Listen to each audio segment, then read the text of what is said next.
সুবহানাল্লাহি ওয়া বিহামদিহি সুবহানাল্লাহিল আযীম ওয়া বিহামদিহি আস্তাগফিরুল্লাহ।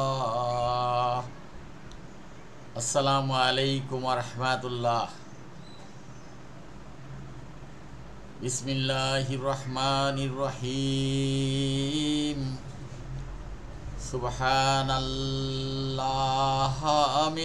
মিজানি ওয়া মুনতাহিল ইলমি ওয়া মাবলাগার রিদা ওয়া জিনাতাল আরশি ওয়ালা মালজা ওয়ালা মানজা মিনাল্লাহি ইল্লা ইলাইহি।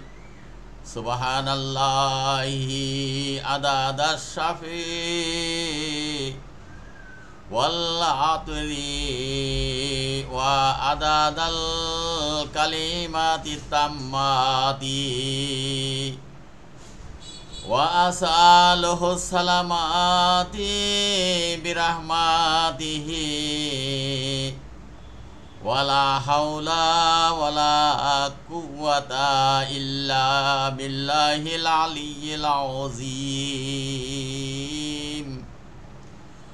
ওয়া হুয়া হাসবি ওয়া নি'মাল ওয়াকিল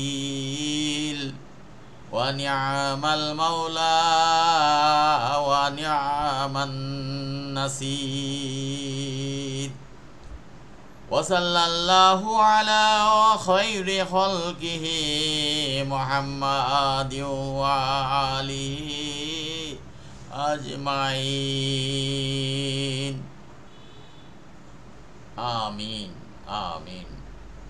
হে রাব্বুল আলামিন, এই পবিত্র মুহররমের বরকত এবং ফজিলত প্রত্যেক মুসলিম এবং ঈমানধারীর ঘরে ঘরে পৌঁছে দাও।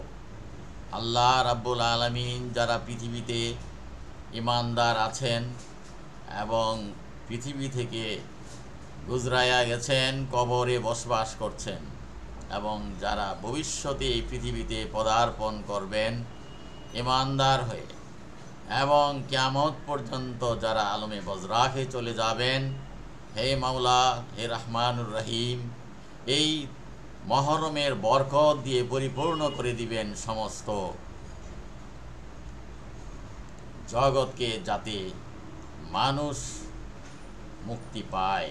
হে মাবুদ, এই বরকত, এই রহমত পৃথিবীর অনাগত সন্তানের জন্য দোয়া হিসাবে রেখে যাচ্ছি, যাতে তারা পৃথিবীতে পদার্পণ করে আপনার ইসলামকে জারি রাখে, নবী পাক সাল্লাল্লাহু আলাইহি ওয়াসাল্লামের নির্দেশিত পথে নিজেদেরকে পরিচালিত করে।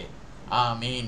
আল্লাহ আমাদেরকে তৌফিক দান করুন, যাতে আমরা যতগুলি গুরুত্বপূর্ণ দিবস এবং রজনী মুসলমানদের জন্য নাজিল করেছেন, তার সওয়াব এবং বরকত লাভ করার জন্য পবিত্র ঈমান যাতে গ্রহণ করতে পারে এবং ঈমানের সঙ্গে যাতে দুনিয়াতে বসবাস করতে পারে এবং দুনিয়াতে বিদায় নিতে পারে, সেই প্রার্থনা করছি। আল্লাহ, প্রত্যেকের পিতা মাতা যারা গুজরে গেছেন ঈমানদার, আল্লাহ সকলকে আপনি ক্ষমা করে দিন। আমিন আমিন সুম্মা আমিন।